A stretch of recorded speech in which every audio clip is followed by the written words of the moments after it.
આ જમીનની અંદર ઓર્ગેનિક ખેતી છેલ્લા 3 વર્ષથી કરવામાં આવે છે. ગુલાબ કાશ્મીરી રોપેલા છે હવે તાજા. પણ ઓર્ગેનિક કરવાનો ફાયદો શું છે, જીવામૃત કરવાનો અંદર આપવાનો ફાયદો શું છે એ તમને લાઈવ બતાવું છું. આ જો જમીનની અંદર કેટલા પ્રમાણની અંદર અળસિયા પેદા થઈ રહ્યા છે. જ્યાં જુઓ ત્યાં હવે જમીનની અંદર અળસિયા દેખાય છે. જો બધી બાજુ નકરા અળસિયા જોવા મળશે. આ અળસિયું અત્યારે હાલમાં જમીનની અંદર જઈ રહ્યું છે, પણ એ પણ ખાસું મોટું છે. બીજું અળસિયું જે બીજી બાજુથી આવી રહ્યું છે. તો જીવામૃત અંદર દેવાથી ઘણા બધા ફાયદા છે. એક નહીં પણ અનેક અશિયાળિયા અત્યારે જમીનની અંદર ઉત્પન્ન છે અને આખી જમીનને છિદ્રાળુ એ બનાવી રહ્યા છે.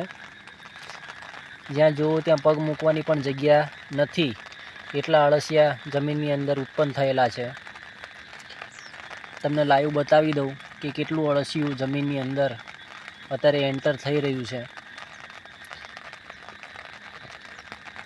જો આટલા અળસિયા જમીનની અંદર જો એન્ટર થઈ રહ્યા હોય તો વિચારી લેજો કે ઓર્ગેનિક વસ્તુ કરવાનો કેટલો ફાયદો છે, જમીન કેટલી છિદ્રાળુ બનશે.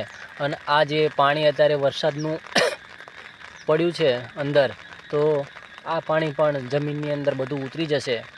જે આ અળસિયા અત્યારે વર્કિંગ કામકાજ કરી રહ્યા છે, જમીનને છિદ્રાળુ બનાવી રહ્યા છે, તો બધું પાણી પણ જમીનની અંદર ઉતરી જશે.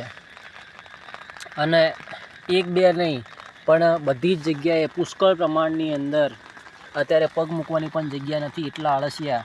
પાણીમાં પણ એટલા અળસિયા છે અને બહાર પણ એટલા અળસિયા ફરી રહ્યા છે જમીનની અંદર.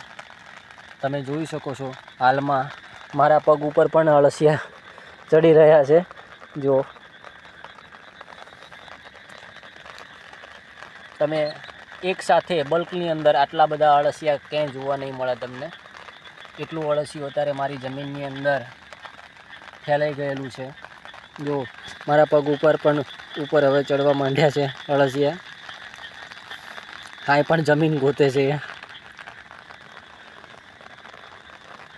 હાલ તમને જે અળસિયા બતાવ્યા એ આ જીવામૃતનો કમાલ છે. મારા ખેતરની અંદર હું જીવામૃત ખૂટવા જ નથી દેતો. 15 દિવસે ને 15 દિવસે નવું તૈયાર કરી અને આ ગુલાબની ખેતીની અંદર હું દઉં છું. પણ અને